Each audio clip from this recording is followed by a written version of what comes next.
नमस्कार, मैं रवीश कुमार। 21वीं सदी बर्बरता और नरसंहार की संभावनाओं की सदी है। यह इंटरनेट और एआई की नहीं है, बम और बमबारी की सदी है। गजा पर हमले के 30 दिन होने में कुछ ही दिन बाकी हैं। इतने दिनों से वहां के लोगों पर हो रही बमबारी को कोई नहीं रोक सका। आत्मा से लेकर अंतरात्मा और परमात्मा सबको पुकार लिया गया, मगर अपने अपने देशों के प्रधानमंत्री और राष्ट्रपति ने गजा की रक्षा में केवल बयान जारी किए। अमेरिका जिस दिन हमले की निंदा करता है, उसी दिन इसराइल की मदद के लिए सैनिक और सामान भेज देता है। दुनिया दोहरेपन के खतरे से अब बाहर आ गई है। दोहरापन होना अब बुरी बात नहीं। हिंसा, निंदा, नरसंहार और मानवता के संकटों को व्यक्त करने वाले तमाम शब्दों का इस्तेमाल हो चुका है। इनमें से एक भी शब्द का कोई असर नहीं हुआ, बल्कि यह समय हमें मजबूर कर रहा है कि हम बमों को नहीं, शब्दों को कसूरवार ठहरा दें। क्रूरता, नरसंहार को नहीं, मानवता को दोषी ठहराएं, बल्कि बम और नरसंहार को ही शांति का पुरस्कार देने की मांग करें। गजा के लिए सबसे बड़ा खतरा आज बम नहीं, दुनिया भर के नेताओं के बयान हैं। जब भी बम गिरता है, उनके बयान आ जाते हैं। जब भी बयान आते हैं, गजा पर बम गिर जाता है। इन तस्वीरों के आगे संख्या का कौन सा समाचार दिया जाए कि आप इसकी तबाही का मतलब समझ सकें? क्या ऐसी अनगिनत तस्वीरों के बीच मरने वालों की संख्या का कोई भी मतलब है? क्या यहाँ सिर्फ फलस्तीनी मरे हैं? क्या उनके अलावा कोई और नहीं मरा? गजा किसी खेत या बंजर जमीन का नाम नहीं है। उस पर गिरने वाले इस्राएली बम सीमेंट और छड़ों से बनी इमारतों को तबाह नहीं कर रहे, बल्कि चारों तरफ से एक इलाके में बंद 23 लाख लोगों को मारते जा रहे हैं। वहां से खबरें नहीं आती हैं। एक तस्वीर आती है कि बमों के बरसने के बाद ये इमारतें मिट्टी में मिला दी गई हैं। लाशें नहीं दिखती हैं, न दिखाई जाती हैं। ड्रोन कैमरे से लिया गया यह वीडियो किसी शमशान में जलती चिताओं का एहसास कराता है। पानी की यह टंकियां बमबारी के क्षेत्र में जब तक भरी हैं, तब तक किसी के जिंदा होने की गारंटी है। इनके सूख जाने की आशंका बम के गिरने से भी ज्यादा जानलेवा है। गजा के लोग सीवर और समंदर का पानी पी रहे हैं। भूख और प्यास से इनके तड़पने की ये दृश्य आज की दुनिया पर कहीं तो असर करते होंगे। तभी तो राज्यों की भाषाएं अलग हैं, मगर जनता इनकी तकलीफ महसूस कर रही है। गजा की बेकरी बंद होने लगी है। खाने पीने के लिए रोटी के लाले पड़ गए हैं। एक कतरा पानी और एक दाना अनाज उनका सहारा है। बच्चों पर बम के गिरने तक पानी का यह बोतल उनके लिए जीवन का भरोसा है। इनके हाथों में पानी का एक बोतल 1000 सागर उठाए हुए है। 21वीं सदी इन बच्चों पर बम गिराने से पहले उन्हें एक बोतल पानी देने की अपनी मानवता पर 22वीं सदी में गर्व किया करेगी। हमारे सुपर पावर नेता बहुत दयालु हैं। वे बम के साथ साथ पानी की भी सप्लाई करते हैं। ऐसी त्रासदी को दर्ज करने के लिए कवि की भी जरूरत नहीं। दुनिया पर हुक्म करने वाले ऐसी तस्वीरों से भी नहीं पिघलते। 7 अक्टूबर से लेकर 25 अक्टूबर तक मरने वालों की जो सूची जारी की गई है, वो 150 पन्ने लंबी है। यूएन के एक अधिकारी ने ट्वीट किया है कि इस लिस्ट को मैंने जब उम्र के हिसाब से सजाया तो 6 पन्नों तक 1 साल से कम उम्र के बच्चों की मौत का आंकड़ा था। गजा के स्वास्थ्य मंत्रालय ने दुनिया को आखिरी चेतावनी दे दी है। कहा है कि 2 सबसे बड़े अस्पतालों के मुख्य जनरेटर पूरी तरह से बंद होने की कगार पर हैं। कितने दिनों से ऐसी चेतावनियां आ रही हैं। गजा के इंडोनेशिया अस्पताल ने बोल दिया है कि हमारा मेन जनरेटर बंद हो गया है, बैकअप जनरेटर इस्तेमाल कर रहे हैं। इसकी वजह से अस्पताल के मुर्दा घर का फ्रिज, अस्पताल का एयर कंडीशन वगैरह बंद हो गया है। गजा का एकमात्र अस्पताल जो कैंसर के मरीजों का इलाज करता है, वो पूरी तरह से बंद हो गया है। ईंधन खत्म हो जाने के कारण अभी तक ईंधन पहुंचना रुका हुआ है। WHO ने अपील की है कि ईंधन भी दिया जाएगा। गजा के 35 में से 16 अस्पताल बंद हो गए हैं। यहाँ के 72 प्राथमिक स्वास्थ्य केंद्रों में से 50 ने काम करना बंद कर दिया है। यहाँ की तबाही को अनेक बार अनेक प्रकार से बयां किया गया, मगर ये सारे बयान दुनिया में यहाँ के नागरिकों के प्रति हमदर्दी पैदा नहीं कर पाए। जो राष्ट्र कहलाते हैं, राष्ट्र प्रमुख कहलाते हैं और जो उनके समर्थक कहलाते हैं। 50,000 गर्भवती महिलाओं के लिए दवाएं नहीं हैं। कभी भी बम गिरने की आशंका और गिर जाने की सच्चाई के बीच उनके भीतर दो दो जिंदगियां सहम जाती होंगी। मां की ममता की मार्केटिंग इसी दुनिया में लाखों करोड़ रुपए की है। इसी गजा में मां की इस त्रासदी की कोई मार्केटिंग नहीं है। उनके ऑपरेशन करने के लिए बेहोशी की दवाएं नहीं। संयुक्त राष्ट्र की राहत व कार्य एजेंसी ने कहा है कि 3.5 हफ्ते से गजा में कोई ईंधन नहीं आया। हमारे केंद्रों में क्षमता से 4 गुना अधिक लोग हैं। 6.5 लाख लोग वहां जमा हैं। इस्राइल कहता है कि अल शिफा अस्पताल के नीचे हमास के टनल हैं, मगर गजा और उस अस्पताल में 1981 से अब तक कई बार काम कर चुके नॉर्वे के डॉक्टर मैट्स गिलबर्ट ने डेमोक्रेसी नाउ और भारत के पत्रकार उल्लेख एनपी से बातचीत में कहा है कि वहां ऐसा कोई टनल नहीं है। मैं नेतन्याहू को चुनौती देता हूं। उल्लेख एनपी नाम से एक यूट्यूब चैनल है। इनके सब्सक्राइबर की संख्या मात्र 26 है।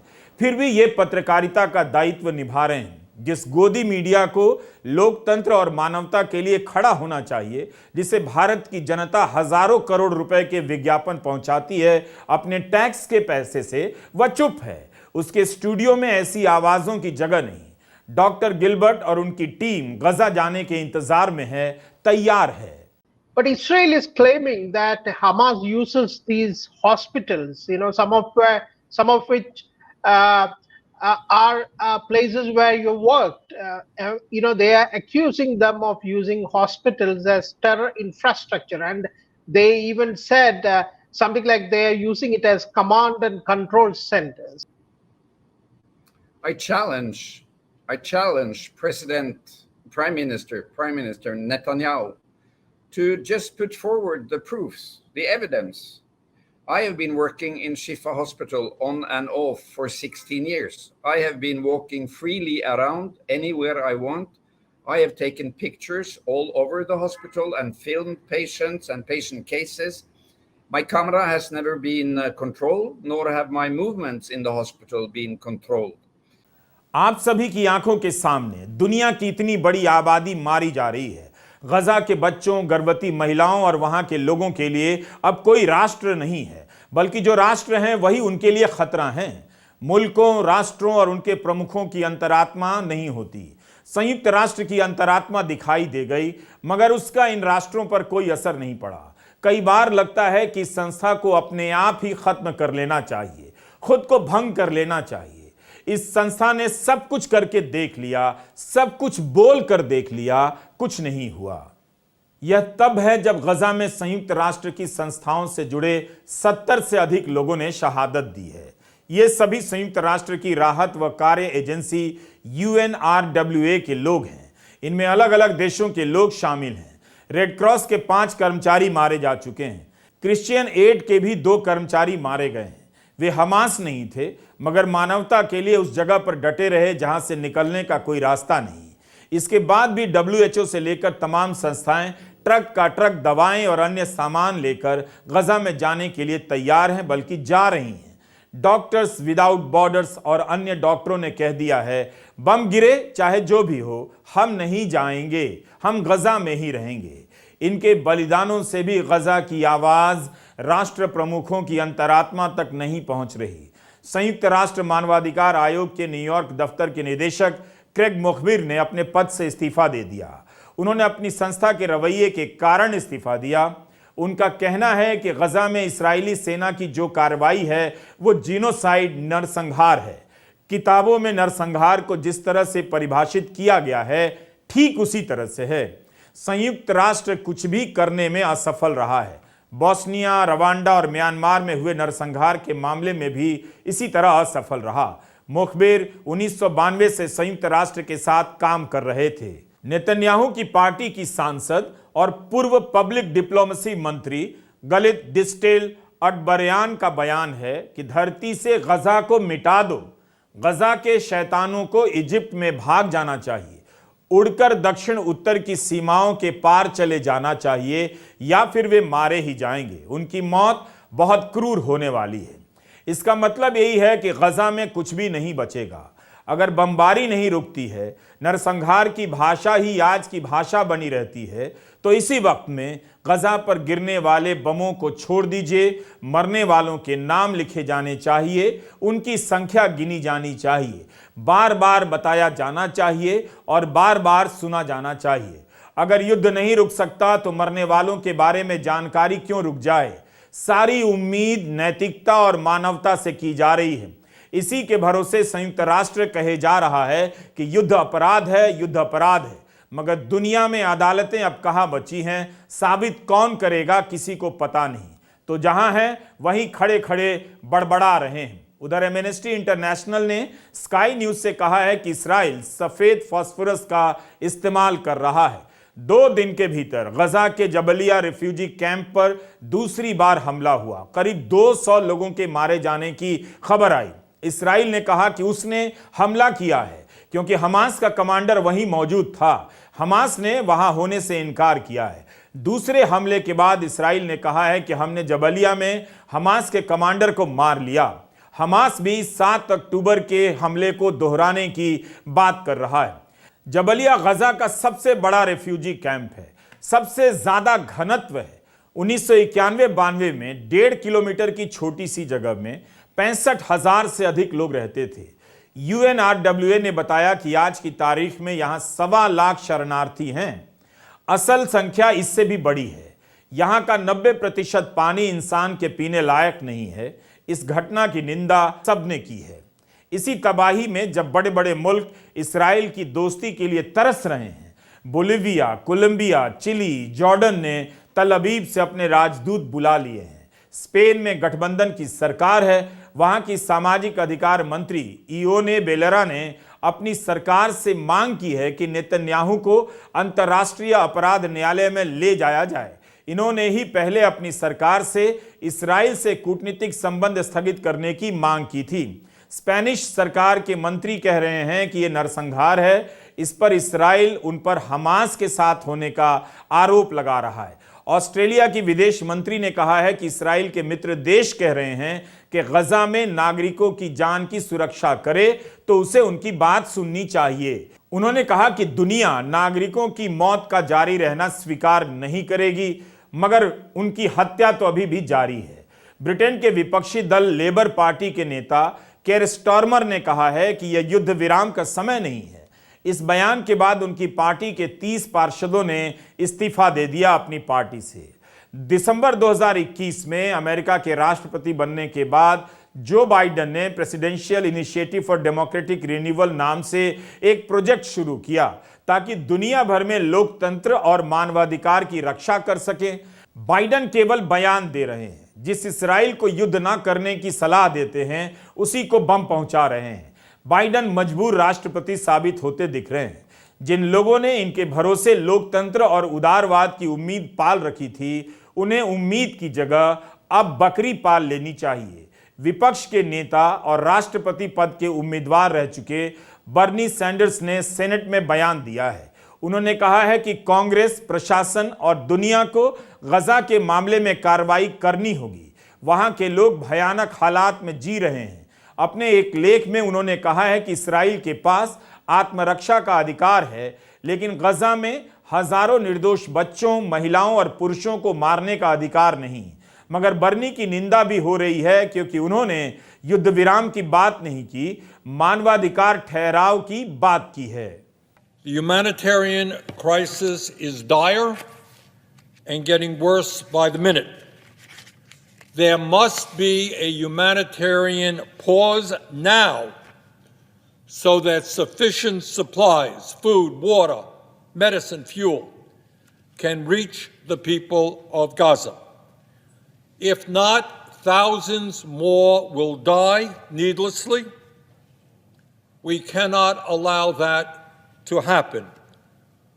A stop to the bombing is critical to save innocent lives and secure the safe return of hostages. ये कैसा देश है, निंदा भी करता है, गजा के लोगों की बात भी करता है और इस्राइल को हथियार भी देता है।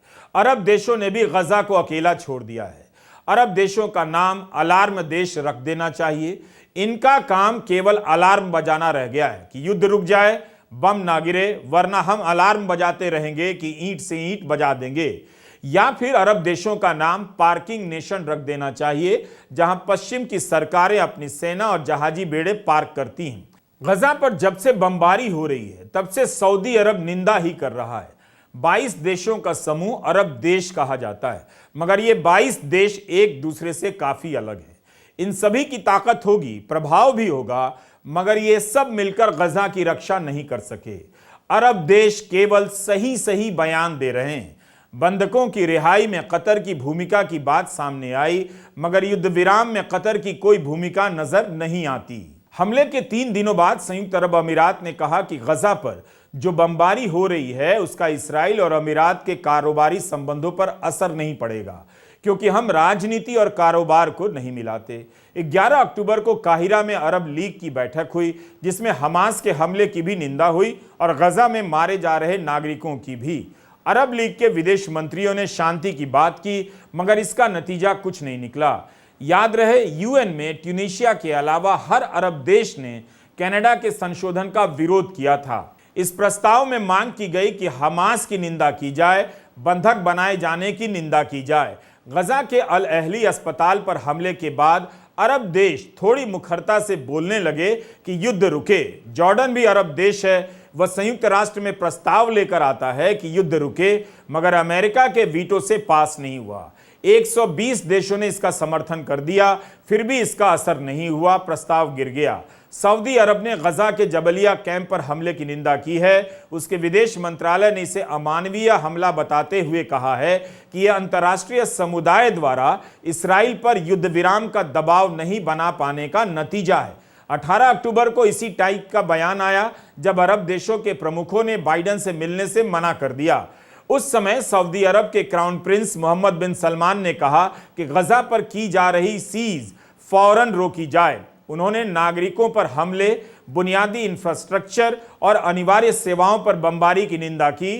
कहा कि वे अन्य देशों के साथ विचार विमर्श कर रहे हैं, बमबारी कैसे रुके। कुवैत के प्रिंस ने इतना ही कहा कि गजा पर इसराइल का हमला मानवाधिकार के सभी अंतर्राष्ट्रीय कानूनों का उल्लंघन है। जरूरी है कि दुनिया तुरंत युद्ध विराम करवाए और गजा में मदद पहुंचे। 24 अक्टूबर को ट्यूनीशिया के विदेश मंत्री ने कहा कि गजा को लेकर अरब देशों में कोई तालमेल नहीं है। बहराइन ने भी इसराइल से अपने राजदूत को बुला लिया है और कहा है कि उनके राजदूत इसराइल से निकल चुके हैं, लेकिन इसराइल कह रहा है कि हमें इसकी जानकारी नहीं। बहराइन अब्राहम एकॉर्ड्स पर दस्तखत करने वाला पहला देश है जिसने अपने राजदूत को इसराइल से वापस बुला लिया। 2020 में अमेरिका और यूएई की मध्यस्थता से शांति समझौता किया गया था। इसे ही अब्राहम एकॉर्ड्स कहते हैं। मोरक्को में Rabat, Qatar, Bahrain, Yemen, Iraq, Oman, Turkey, Algeria, Libya, Jordan में भी प्रदर्शन हुए, मगर कुछ अरब देशों में प्रदर्शन नहीं हुए। सूडान और संयुक्त अरब अमीरात में कोई बड़ा प्रदर्शन नहीं हुआ। अमेरिका के नेतृत्व में अलग अलग अरब देशों और इसराइल के बीच रिश्तों को सामान्य करने के समझौते हुए हैं। अमेरिका का कहना है कि गजा पर हमले से इस पर असर पड़ सकता है, लेकिन जेरूसलम पोस्ट में संयुक्त अरब अमीरात का बयान छपा है कि इस पर कोई असर नहीं पड़ेगा। हमले के 1 सप्ताह बाद रॉयटर्स में खबर छपी थी कि सऊदी अरब रिश्ते सामान्य करने की योजनाओं को रोक रहा है। इसके बाद उसका कुछ पता नहीं चला। ट्यूनीशिया की संसदीय कमेटी ने एक मसौदा तैयार किया है कि अगर इसराइल के साथ रिश्ते सामान्य किए गए तो उसे अपराध माना जाएगा। मोरक्को, बहरीन प्रदर्शन में लोग इसराइल से रिश्तों के सामान्य किए जाने को पलट देने की मांग कर रहे हैं।